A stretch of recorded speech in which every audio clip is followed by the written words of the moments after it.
Ooh, thank you, Zoom Siri. There's a recording in progress. Now we know what's going on. Garrick, long time no Zoom talk, no podcast. Yes, with you. How are you doing? I'm doing good. How are you doing? You're in another place. It's November and it's sunny, and I'm wearing shorts, and the locals think I'm crazy. But we made it to Santiago. So our last podcast was south to Santiago. It was and then a month later, almost to the day, we left Uppsala, Sweden, and headed south on our grand adventure. Mm-hmm. Piled all our things into a moving truck that moved some things down, and then met us a couple of months later. And adjusting to a new place, new foods, new people, and so far so good. Yeah. You drove through, how many countries did you drive through to get to? Quite a few. The only one that is officially documented is Luxembourg, where I got a ticket.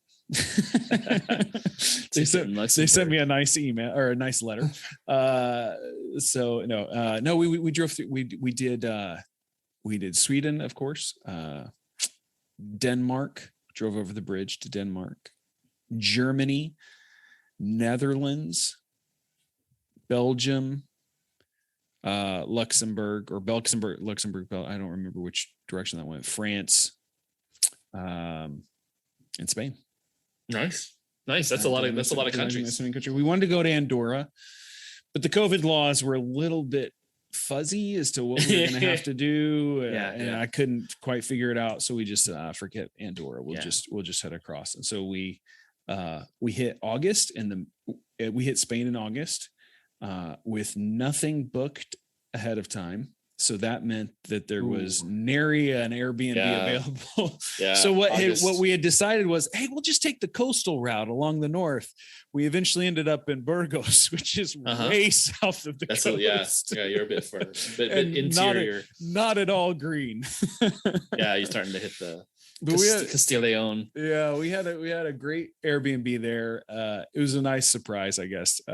This really nice woman met us. She was like, meet me at my house and I'll take you to where the Airbnb is. Okay. So we go there, and she runs out of her house and she jumps on a bike, and then she gets on the bike and she's leading us, but it's blowing like 100 miles an hour outside. So she can barely, and her bike tire is almost flat. Anyway, it took forever. And here we are in our car, just slowly going to behind her. She didn't speak a lick of English. We don't speak much Spanish yet. Certainly didn't, she spoke even less at that time. But anyway, she greeted us with fresh tomatoes from her garden. And nice. Her brother freaked us out one night when we were there. Because he decided, I don't know, Spanish dinner time, but it was about midnight, that he was going to go get some tomatoes or something from the garden. So outside in the middle of nowhere, all of a sudden there's someone wandering around our house. Freaked my kids out, man. I'm sitting there, hey, it's time to go to bed. And then all of a sudden there's this dude outside lurking in the shadows. Yes. It was good times. But anyway, we made it. We made it to Santiago. Had a great summer. Lots of adjustment, and so we're doing okay, man. Great. Welcome to Spain. Thank you. Yeah, it's good times. This podcast started right as in the middle of a pandemic, in the middle of a hard lockdown, and now we're, for all intents and purposes, that's it. People always misstate that. They say for all intensive purposes, but it's for all intents and purposes. Yeah. Or intensive porpoises. It's for all intensive purposes. Some kind of, it's also a maritime statement phrase. I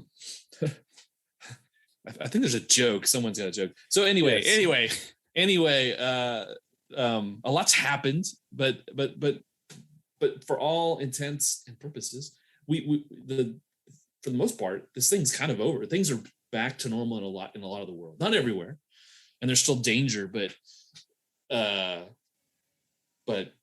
like we were just talking earlier, our lives are pretty much full speed. Yeah, right. Yeah. I mean, most restrictions taken away, and Yeah, it's an interesting time to have arrived in Spain, because for you guys, life was returning to normal, and we were adjusting to really just masks.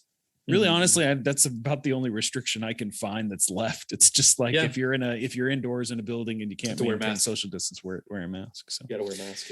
Yeah, but no, that's right. We started this thing in the middle of a pandemic. I couldn't leave my house. That's right, and that's how we got our listeners. They couldn't leave their house. They were desperate for new. They were bored out of their minds. What's this Rabbit Trails podcast? Let's listen to this. That's probably how we got a few guests to come on as well. Well, I'm not doing anything. I don't. Everything I was doing is canceled. I've got an hour. I've got an hour on Thursday. Sure. Why not? You're not paying. I don't care. Yeah. So so it's interesting. So maybe the question is, what have we learned? What and then you and I we prognosticated some stuff, right? We did I don't remember exactly what we did, but did we get it right? Maybe this is some things. I mean, because I'm not trying to. I don't think we need to put the final nail in the coffin of the pandemic, right? No, not at all. It seems like there's lots of stuff that's continuing, especially in countries that don't have large vaccination yet. Exactly, and things can change. Resistance and everything. But by and large, we have learned how to live with this thing and how to move forward as a world, as society. Some better than others, maybe. But people are going back to church. Yep. Right. I mean, I think there's maybe a question if we're going to get into the ministry side of things. I think there's a question of like, well, who's going back, and is everyone going back, and and there's some tension maybe because of things that happened. But people but churches are going forward, right? So, people are going on vacation. Yeah, that was always the thing. Places. You're always saying that some of the early prognosticators, and maybe I'm wrong, but they're kind of saying, well, this will change the way we do vacation and travel and forever, or something like that, and I'm, I think you and I were always skeptical of that. Yeah, I think that. Well, I'm going to approach anything with a very healthy amount of skepticism, and by healthy I mean like enlarged heart. Like he has a head twice the size of a normal head. That's my healthy dose of skepticism. Healthy meaning proportion size or portion size at Boca de Beppo. Have you ever eaten at that restaurant? They give you a lot of food. It's like, it's like all family style Italian, but it's like for like 40 people, it's just ridiculous amounts. But even Italians don't eat that much like family pasta style. It's like, It's like, it's American Italian, right? Yeah. I understand you have like a food for a week after you eat there. But. Yeah. So anyway, so that's the healthy amount of skepticism I have. So, or maybe not skepticism, but anyway, I tend to look at things. If the social consensus is X, then I will say, but let's not go there. So maybe that's just my knee-jerk reaction. So that's one thing I've gleaned from this is I actually a lot of times will, I think, push against certain things, simply because maybe a lot of people are saying it. But I will say the rush to say in person is dead, online church is where it's at, and everything else. I just don't see that. Churches are having a lot of people come back, but I'm not a local pastor, so maybe I don't know. It'd be interesting though to talk to your buddy who we're going to have on soon, Dave Merwin, about some of this and what his perspective on that, because he does think we need to be in the digital space. From what I understand. Well, and I think you and I both we agree there should be digital, something that is whatever that's going to be and look like. I think my stance would be we need to be there. We need to be careful, make sure that we don't lose our humanity in that. But you can't have church without people meeting physically at some point. I think. And I think people want that. I think we're human and we're designed to be together. So the digital can maybe an entry point or a place where I have other contacts or something, but at some point you have to be, with people. So this is a thing that I think, as I think about the digital and I think about coming out of this, right? I wonder if a lot of times in the how do you say it, in the trying to figure out how to work with new mediums, right? So digital space or different things. A lot of times it's easy for us to go, we think we have to do both. So I guess one of my questions would be, maybe, and this would be, we'll talk with Dave, but I don't know what your thoughts are on it. Is it better for, rather than a church who, like a local church, who wants to think about its local parishioners and sees the need for that local touch, okay, or a ministry like Agape or Crew or whatever, where it's like this people, is it better for them to try to do both? So like being in digital space, and by digital space, I don't really mean like Instagram and stuff like that. I think, look, you want to do Instagram as a ministry, whatever, that's fine. Yeah. I'm talking more like getting into meta thinking. Yeah. We're talking like recently Mark Zuckerberg, the metaverse, right? Yeah, but I mean, look, there's a reason that's what they're moving their company to. It's because that's where a lot of this is going to transpire. And so, yeah, is it almost like, look, this is, I'm really struggling to the best way to say this. Is it better just to go ahead and specialize in the digital space and just say, we're not going to concentrate on the physical, because we're just going to, and we'll have maybe a partnership link up sort of thing, rather than trying to do both? Because it just seems like you're just, the expertise level that takes for digital is just so much. Yeah. And so I think that's a great point. I think there's kind of two things I would say there is, number one, there's going to be a, generational shift within that. Right. And so what is the next generation, not Generation Z, but maybe the generation after that? Right. What are they comfortable with? What are they looking at? What are they able to blend into? But I do get the sense of, at the same time, you're competing, with you're competing with Netflix, you're competing with Google, you're competing with Meta, you're competing with people who for how to kill a company in 4 letters. Yeah. Like, how could you possibly play into a stereotype in such a huge way as like, hey, people hate us. I know. Let's give them more reason to hate us. Yeah. Well, and I think for what we're going to is this sense of virtual reality, augmented reality. So there's going to be more of that blending of those things, right? But you're going to be going up against the kind of stuff that it's kind of like the idea of like, well, let's do Christian video games, as an outreach. I'm like, but you're going to lose that every time. That's just not. Yeah, you might carve out a small niche audience or something, but you're not. Are you really having?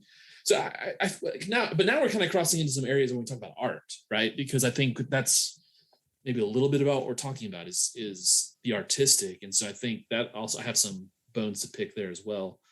But I think you're right. I think that there's a couple things that you could do, which is one is just to be countercultural and say, hey, did you spend all your last month living in, the holodeck?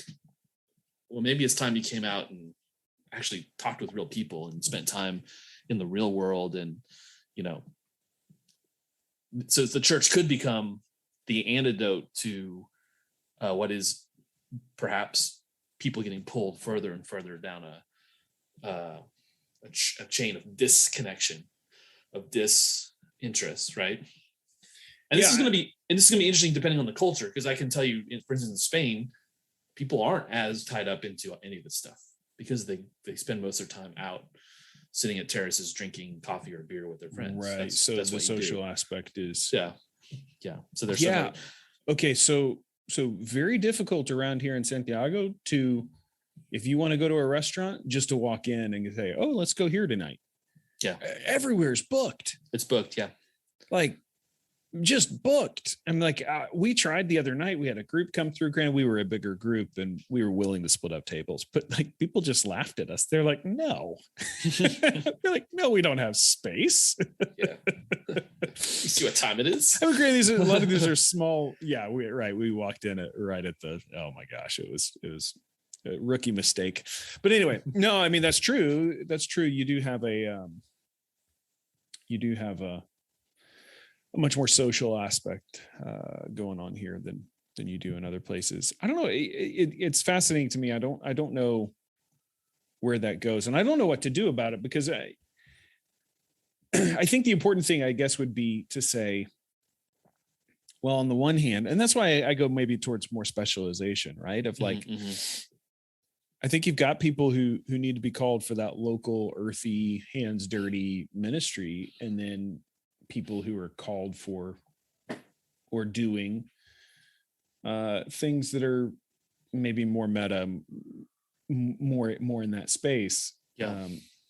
I don't know. I keep going back to the fact that there are a lot of companies outsource their digital stuff, like all of it, because it's just too dang specialized and hard. And it moves fast. Yeah. And so it's moving to do everything very, very in-house. So I don't know how you do that within the church, right? Because my thing in Sweden, but I think also in general, maybe in the church, maybe not in places like the US. Although I think that space would be, the church is always generally going to be far behind the culture and where it's at. Yeah. But I think it's one of those things where it's like, okay, so you've got X number of people who have that skill. Yeah. Okay. In any given culture, with X plus 5, X plus X to the whatever power jobs that are available. Mm-hmm. So you've got more jobs than you've got people who are trained. So especially in Western democratic societies, we're importing a lot of those jobs, whether it be Indian or Chinese or Korean or whatever else. Then from that, within a church space and a volunteer space and everything else, you've got to find Christians, and that's an increasingly smaller number in Western society. And then you've got to find the Christians that have excess time on their hands and who it's like we get down to this Russian doll situation where we're finally to the small doll, and we've got this small doll, but we've got the big doll that we've got to fill. Yeah. And then we're just trying to plug holes with the rest. So we've got to figure out how to do that. And for me, and to be honest, in Sweden, it was always a question of, well, maybe we just say, we're not even going to try to fill the big doll. We're just going to go completely old school, and we'll send out handwritten letters, and let's just go completely analog. I don't know what the space is for that, but I think that's the tension that I feel. I think you're right. I think too, there's a difference. So, I mean, there's one thing of needing to communicate, right? There's one thing of like being able to like send out, have your church feed or something online. Okay. Pretty standard stuff. There's another thing of being able to just be present so people can find you, right? That's one thing. Okay. But I think there's in this part of this conversation, a whole other thing, which is the creative aspect of it, right? Which is creativity. And I'm going to say moves into art. I mean, I think when as you talk to people who make video games now, they consider themselves artists, on the level with a director, right, or they're creating something, right? Yeah. And so I think traditionally, at least in the evangelical church, we've had a weird, and I think maybe sometimes strange kind of thing, how we handle creative work, right? We tend to want to pull it in and sacralize it within the church. I mean, you know what I'm saying? Like, we got this whole Christian music, right? Christian, which is great. I'm not criticizing it, but there's always this pull to be like, well, if you're a Christian and an artist, you need to then create what is Christian art, and which would be very, which when U2 was for those who are older now, was big, right? Their music was clearly Christian. They were clearly claiming to be Christians, still claiming to be Christians, but we're not doing their work within the church, and we're highly criticized often because of that, right?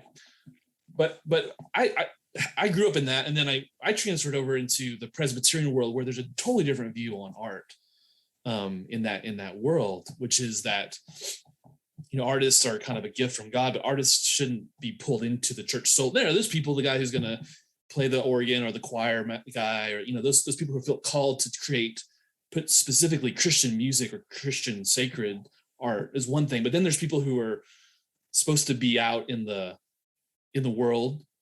So maybe the flip side of this is that we don't need to have people trying to create metaverse churches. We just need Christians to go into the metaverse and create great stuff.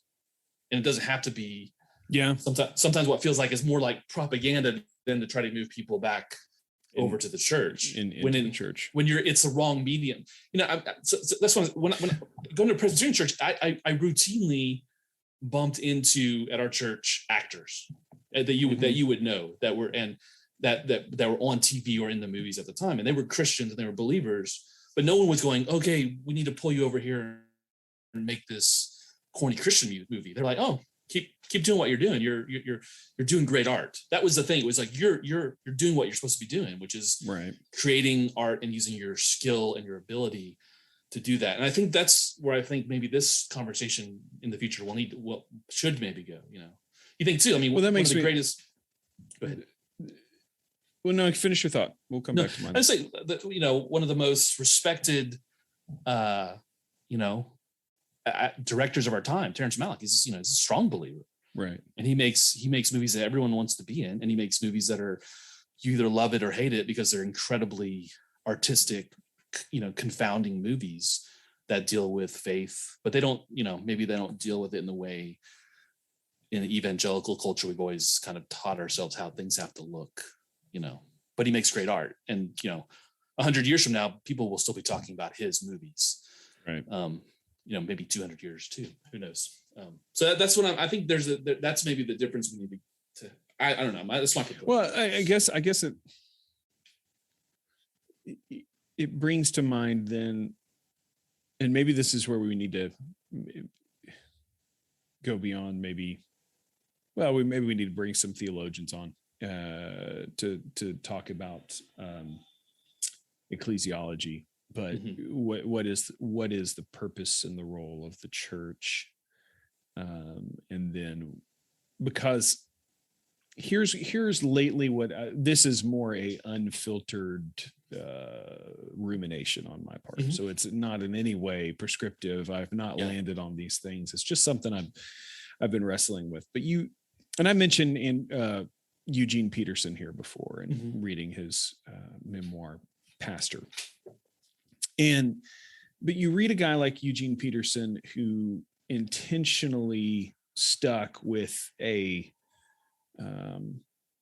think he had like at one, 300-ish people in his congregation, and never sought for more. They did not want to build a bigger church. I know a guy who just took a job with a network of churches in the Dallas area that believes in more of a parish style approach of keep it small.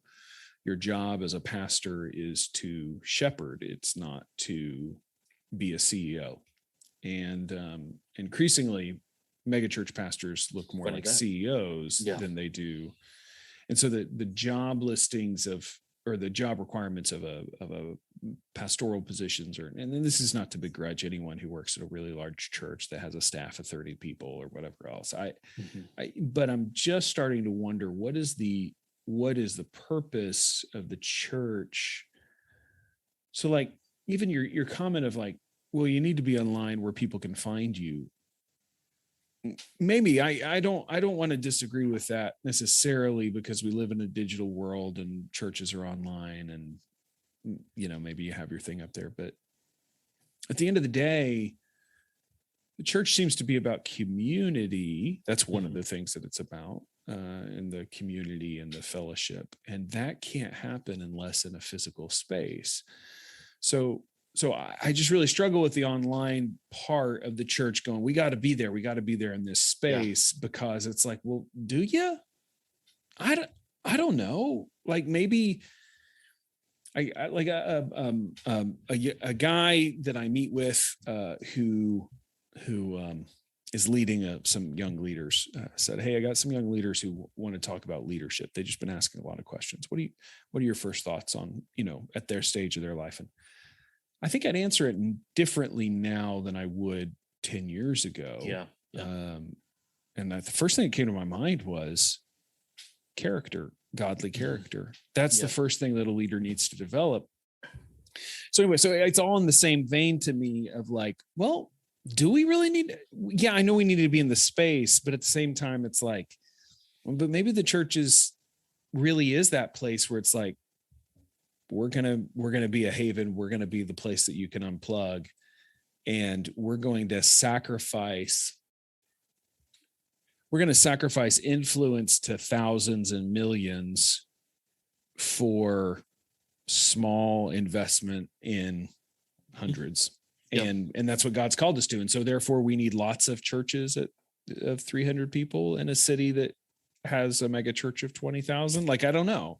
That's where I realize that within the churches, mega churches that have 20,000, they have models for trying to make sure people are connected, and they have classes, and there's scaling that goes on, and you can have staff and everything else. So I'm aware of those arguments. I'm just, that's where I struggle with it. Yeah, I think I agree with you. And when I say we need to be there, I don't necessarily mean we need to be good there. We just need to be there, because there's so many people who the only way I can get a hold of them is through Instagram. Okay. So even if you're people in your church or they're in your community, if that's the way they're used to receiving some kind of information and making decisions, then you've got to do that at some level. Mm-hmm. The question is, to what level do you need to take that? I don't think you need to have an online worship service, for instance. I don't think that's necessary. But if you got a bunch of people who are like, but hey, I can only come on every other Sunday because I travel, and so you got to think. And the thing is, those things are easy to do. You don't have to do them. Although I do worry sometimes that you've got a situation that came about with COVID, was that certain churches that had higher capacity, you got into a little bit of a competitiveness, so you kind of siphon people off from other churches who had lower capacity. Yeah, to do those things, which I think that's a problem. I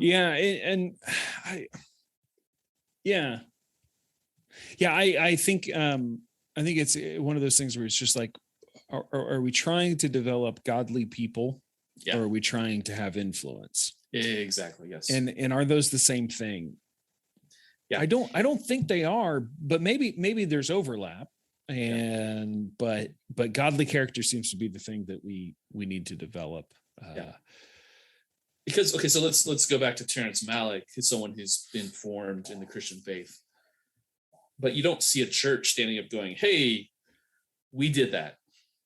You know what I mean? And my guess is because he's gone to churches that have respected his work, respected what he does, and empowered him to be what God's called him to be in those spaces, and not said, "We're trying to get influence," right?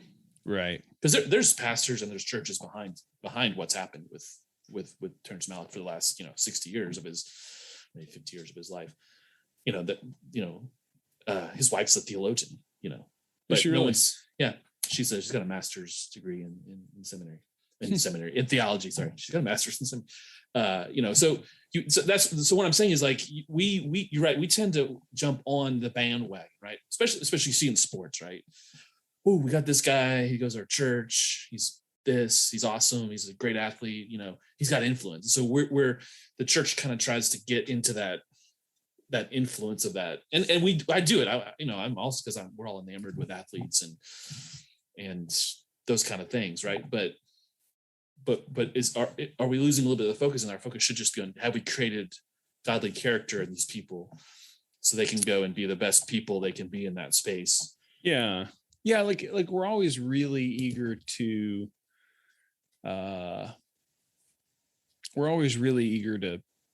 take the celebrity who's just become a believer, Kanye West or whoever, and go, see, Jesus is great. And it's like, I think Jesus was great long before Kanye West started long leaving her.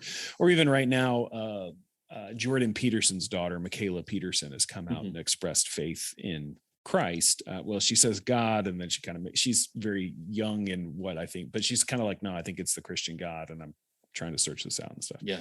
But it's actually some really cool story or whatever. And I just look at it and I go, oh, great. Here we go. We're going to throw her to the top. She's going to be the spokesman for all Christians now. And does she have the character to be a spokesman? I don't know. I don't have the character to be a spokesman. I had to create my own podcast to become a spokesman. So I think that's where I kind of go. We always rush into those things, but I will say this, as we've been talking here, digital space can and should probably include things like online seminary training. Yeah. I know there are some really great seminaries that are doing cool stuff. DTS actually has an incredible online, and they really try to make sure that they get interaction with students, and you meet international pastors who no other way would they be able to get some of this deep theological training. So obviously there's a lot that's good about technology that's helping us, really advance the kingdom or to make Jesus known. So I think all those things are really good. So not to besmirch them or anything like that. Yeah, but they're tools. They're tools to be used. Yeah, we should use them. So I'm more talking about in the space of what is my ambition? And maybe that's a good way to put it. Is my ambition to have influence, some of those more things, or we need to be careful with the sweet allure of the perfume of renown. Yeah. And that we don't go running towards that. Well, you and I've talked about this a lot of it, success. What does really success really look like? I think I'm when it comes to ministry success, I'm an agnostic. Because I'm like, there's a lot of places you can go with that, right? Ministry success looks like a guy on a cross with all of his followers, to the wind. Then it does look like a guy risen who's just said, now success is serving, success is dying to yourself, success is taking up a cross and dying every day. Success is martyrdom.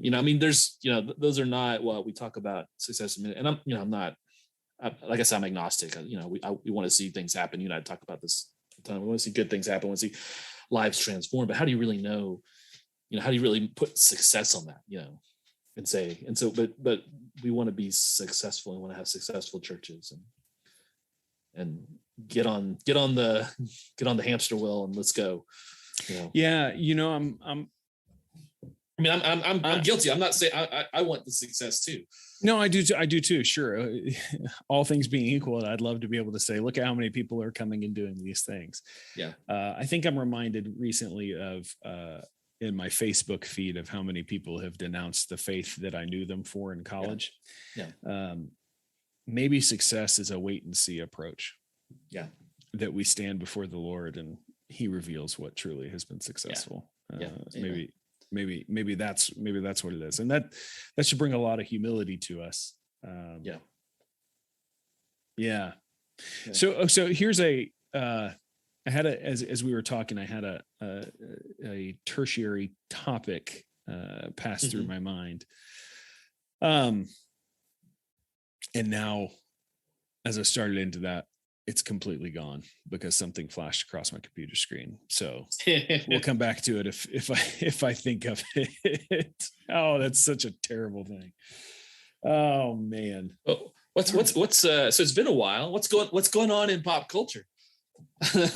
Honestly, I have no idea. I don't know. I've been moving and trying to learn Spanish. My day consists of so I do these online language courses. I think I've told you about this, but for the folks at home. So my day consists of I take about an hour and a half walk, try to every day, and I have these Spanish language programs that I'm doing, and just trying to get in some Spanish between, different things that we're doing to adjust and move in. But I go walking out in the country, but occasionally I've got my headphones in, and it's like this, introducing yourself in Spanish or, or things. I'll be walking along and I'm saying things like, I don't like Juan. He has too much money. And all of a sudden I look up and there's some dude standing in front of me and he's like, hola. ¿Cómo estás? He says, yeah, I don't like Juan either. Sure. No me gusta Juan. También. Or like I'll say things like, I have $3 in my purse.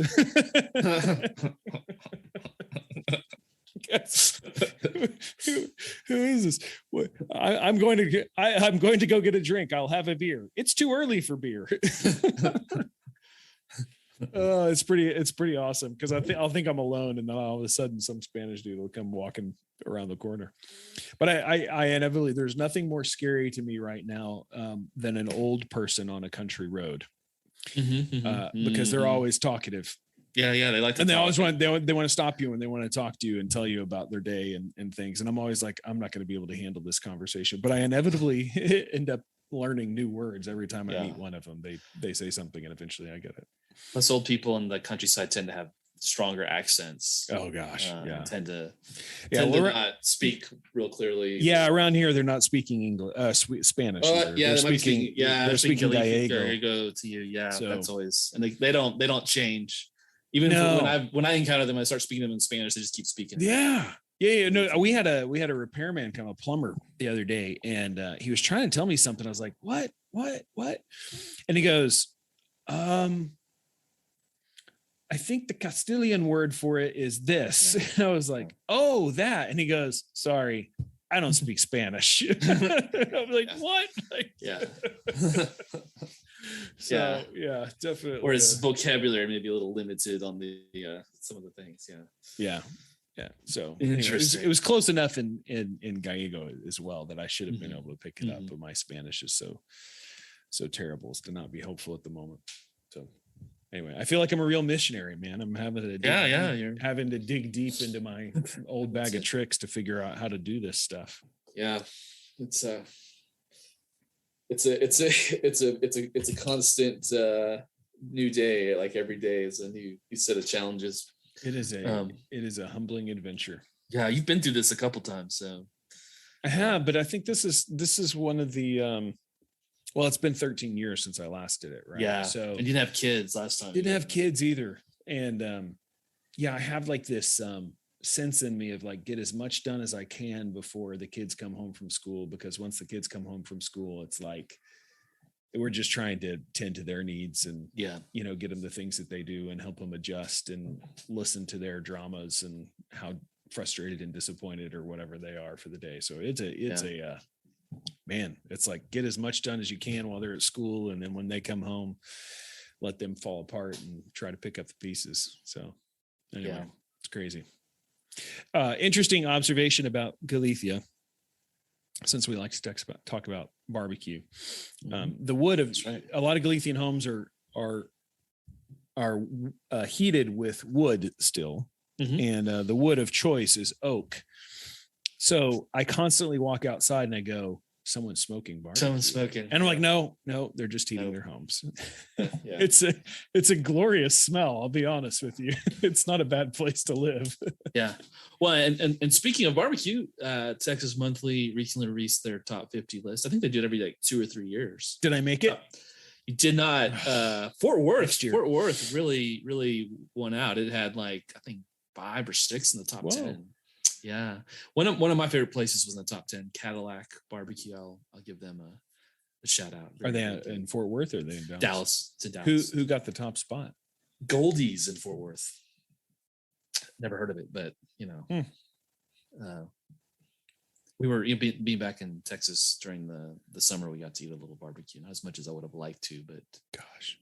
Well, beef is just crazy expensive. Beef is expensive. All the good cuts that make good Texas barbecue are just ridiculously expensive now. It got expensive. Like a nice sandwich, right?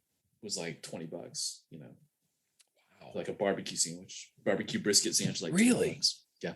When I was growing up, it was like 4. Yeah, chopped beef sandwich was just cheap. Yeah, it was cheap, not anymore. It's because everyone and their dog is making Texas barbecue now. Yeah. You can't get the pieces of meat. Yeah. Well, the place like this Cadillac, I've only been there twice, maybe 3 times. I've been there 3 times because it's only open Thursdays, and Fridays, and once a month on Saturday. You have to be in line by 10 a.m. or you won't get any. There's already at 9. There's already a line. The 10 a.m. line will still get you, but it's a 2-hour wait on the 10 a.m. on that line. So it's a full day kind of experience. I mean, it's kind of close to downtown, isn't it? No. It's like up on Addison, kind of in that warehouse district. It's in like the middle of nowhere, really. It's like Addison, Alpha Road, and Midway. Yeah. It's just a guy who used to be, I think he was in oil or something, and he retired and just decided, I'm going to do barbecue, but I'm only going to do it a couple times a week. Good for him if he can make ends meet doing that. That's great. Well, for all those who don't live in the Dallas area, we've just given you a cross section of Dallas. That's awesome. Oh, I had a great thing, Garrick. I'm so disappointed that I've forgotten what we wanted to cover this with. Hey, what are some areas? Let's just do this. What are some areas we want to cover in the future? Let's call this season of the Rabbit Trails podcast. Yeah. So let's just brainstorm while we're on. Right. So no. For those who don't know, season 1 was so successful. We got picked up for a second season. That's right. Yeah. And so we've been just working really hard the last months to, stuff in production, stuff's getting greenlit.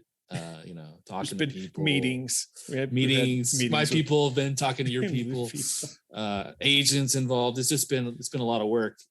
So yeah, we got a great season 2 coming up. I think we would talk a little bit more about digital, maybe bring some people on who we need know what to they're talking about. One. Yeah. As opposed to us. We don't, I don't really know. No. I have an Instagram account and I can send a Zoom link. So pretty much okay. And upload podcasts. Do some more stuff on leadership, right? Some talk about leadership. Yeah.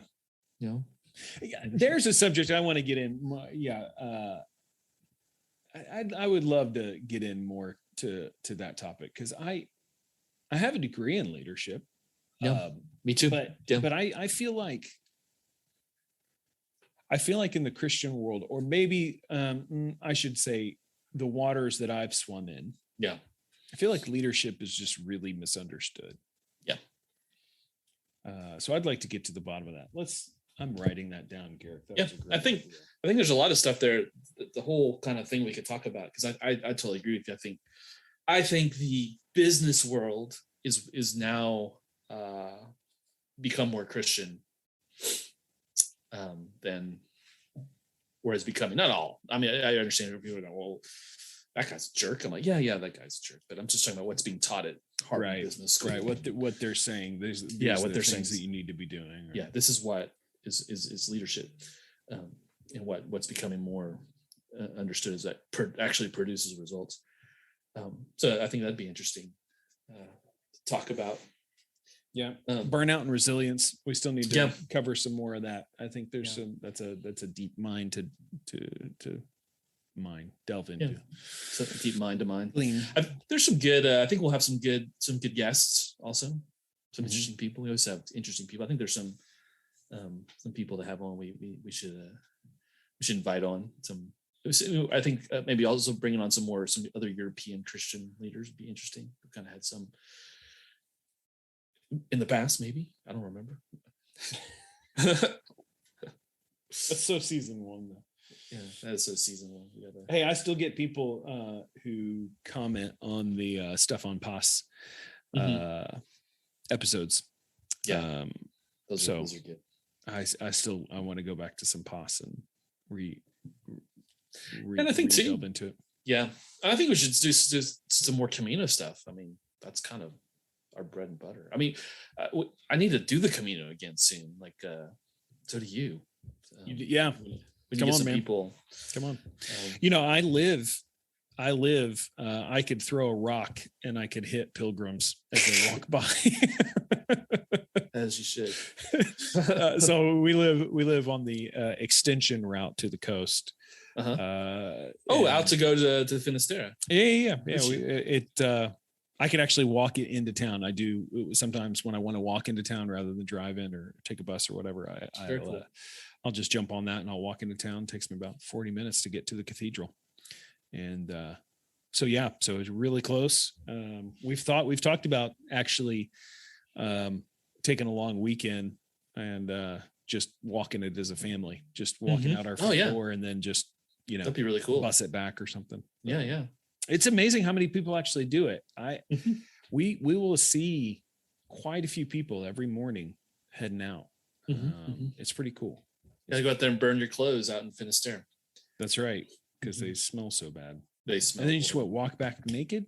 And it seems a little. I guess you mean there's some clothes stores there. I don't know. It's amazing to me how clean people look when they're walking this part of the route coming from Santiago, because they probably had like a day of rest or something, Yeah. And so they always look fresh and rejuvenated, ready versus like 2 days out away from Santiago, everyone just looks rough, That day, that when you get in, like that day you get in, man, they're just hobbling in to the main square there with a week of stubble or more. Well,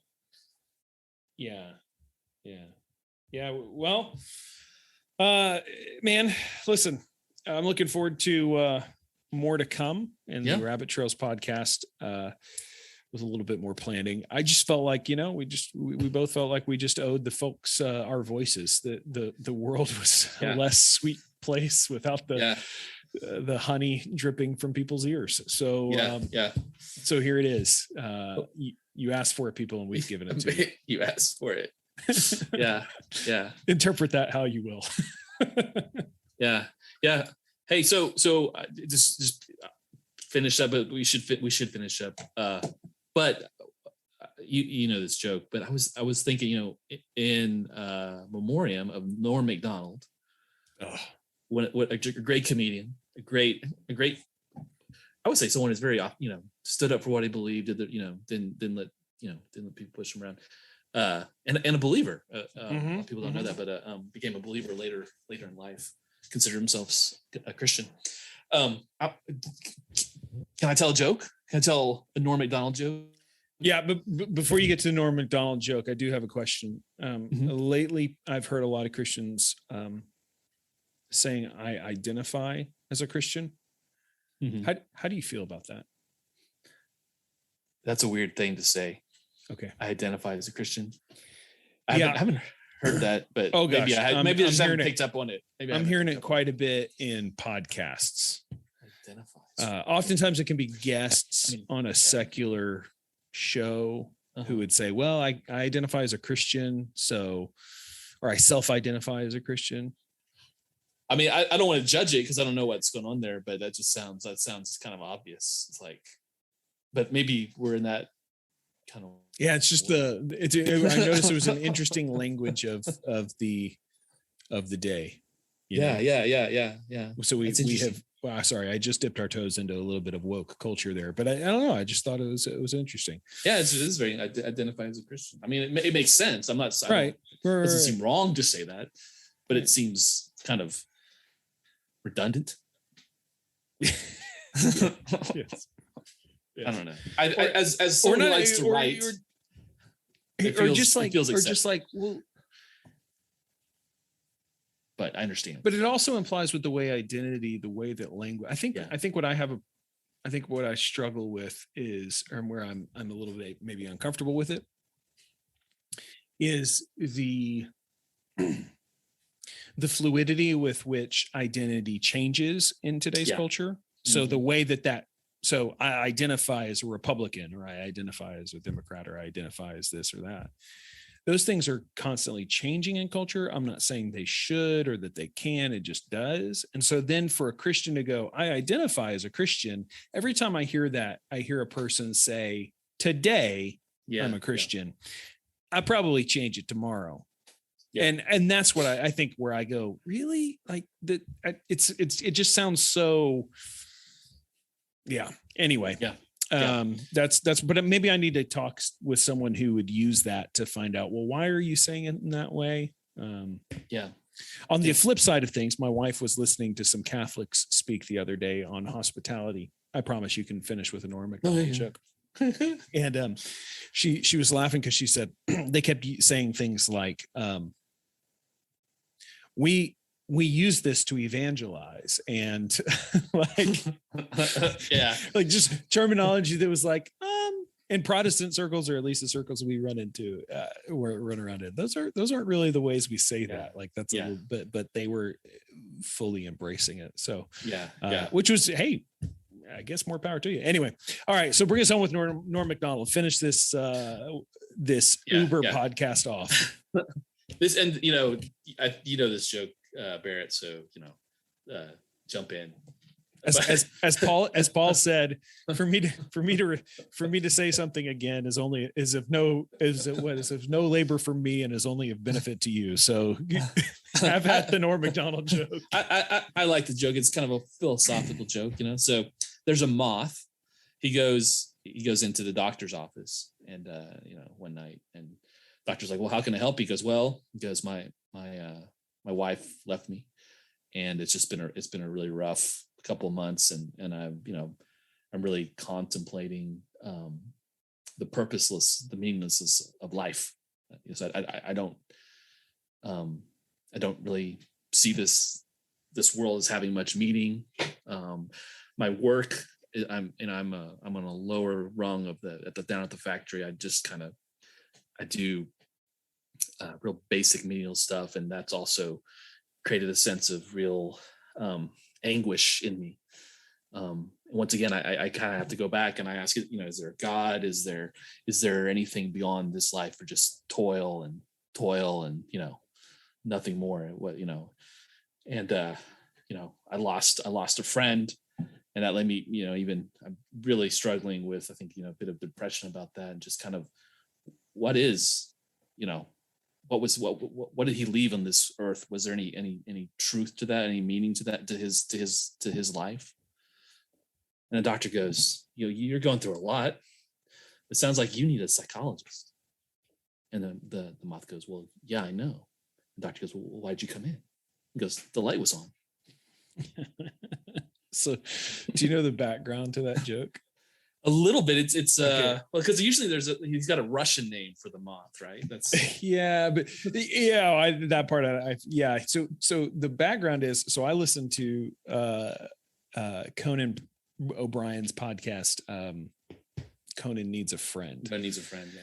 And he had kind of a tribute to Norm Macdonald on there, because Norm Macdonald was his absolute favorite guest. Yeah, he was great on Conan. He loved having him. He just thought he was hilarious. And so early on in Conan's career, when he told that joke, apparently he was getting canceled on quite a bit, because people that they had booked were kind of like, I don't know, his ratings are terrible. Do I really want to go on there? It makes us look desperate. And so anyway, so they had a bunch of people cancel. And so they called up Norm Macdonald, and they're like, hey, can you come on for a segment? And he's like, sure. So they brought him over, and he did a segment.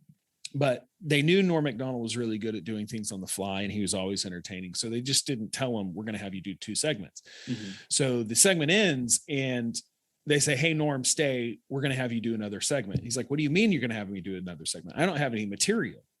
And he was like, no, you'll be fine. You'll be fine. Well, he's like, well, how long is the segment? 7 minutes. So that joke in its original telling is only like 30 seconds long. Yeah. But he made it really long. He made it like 7 minutes long. The thing is an eternity, because he just keeps making up stuff, and he gives the moth a Russian name, and he gives the kid a name that, my kid is, going through stuff, and my wife. That's right. And so he gets into this really, really granular detail, simply because he could. And then I think one of the great things, and maybe this is why I do like Norm Macdonald's humor, he just didn't care. Yeah, he didn't care. He even when it bombed, he liked it even better. Because it was like, he was like, I'm going to take you on this ride. There's nothing you can do about it. And in the end, I'm going to tell the joke I want to tell, and I'm just going to think it's funny. and you're going to go, what? And you're going to think that's funny. And that's kind of the point to it all. So anyway, so that was I really not a podcast. There's quite a bit of language and stuff in that one. So if you're sensitive towards that, don't go. But if you want an interesting podcast to listen to someone who was a great admirer of Norm Macdonald, Conan O'Brien's Conan Needs a Friend was pretty funny. His Norm Macdonald's, like, he was on one of the last episodes Letterman ever did, and he did a like 5-minute stand up, but then he kind of closed with a little bit of a tribute to Letterman. And he started crying really? Because Letterman had been so, I think, as an example of a stand-up comedian, but also as a friend and someone who'd brought him on and supported him. So it's kind of really touching moment, at least, when you think about also the ending of Letterman's career and the span of all that work. Oh, that's pretty cool. I'll have to check that out. Hey, I remembered what my topic was. Oh yeah, what was it? Yeah, it's good. We're not going to get to it today, but I was listening to a conversation between not Jonathan Chait. Oh gosh, Jordan Peterson, Stephen something Pinker, mm-hmm. and the dude the Religious Mind. But I'm totally blanking on who did that work. Anyway, conversation that they had together, and they were talking about, eventually Peterson can't go through a conversation without turning it to God and the metaphysical and trying mm-hmm. to understand bigger issues. He's really searching, even more so than he was early on. Anyway, and so I found it a fascinating conversation, but it irritates me to no end how these academic types, like they'll take something like the existence of God and the meaning that Christians have and the beauty of the gospel message and all these things, and then they're very quick to go, yeah, but we don't need to go crazy with that some dude rose from the dead. Yeah. Like they're so dismissive of like the thing that gives it power. It's so incredible to me. It happens every time. They're like, yeah. All that stuff about goodness and how awesome God is. Yeah. All that evolved over time. So let's not go to this crazy stuff about Jesus rising from the dead. I mean, come on. He was just a carpenter. Yeah. And you're just like, really? Like you want to embrace, you want to stand on the shoulders that this thing is giving you, but you want to declare that you're the one who's standing above the water line. And it's just like, it's just it just doesn't work that way. Anyway. Yeah. I wonder too, if for some people, they know if they really go down that rabbit trail of the resurrection, it calls you to something bigger. Oh yeah. I think deeper. And so there's just kind of that's getting a little too personal, a little too real. Yeah, it's the offense of the cross. It's the offense of the resurrection. It's the offense of you need. That would be an interesting topic for us to go deeper into. I think so. Maybe I can find an article that we can revolve the discussion around, or a particular podcast or something, because it is a fascinating thing to me to watch all these really, really smart people who are searching for meaning and significance. And then they'll come right up to the cusp of it and they'll go, but I'm not going to get crazy and say Jesus rose from the dead. Yeah. It's just like, okay, well, I'll go there. Yeah. Anyway. All right, man. Cool. This was fun. Yep. Thank you so much. Great to see you. And we look forward to episode 2 of season 2 of the RabbitTrail podcast. Have a great rest of the afternoon, man. Adios.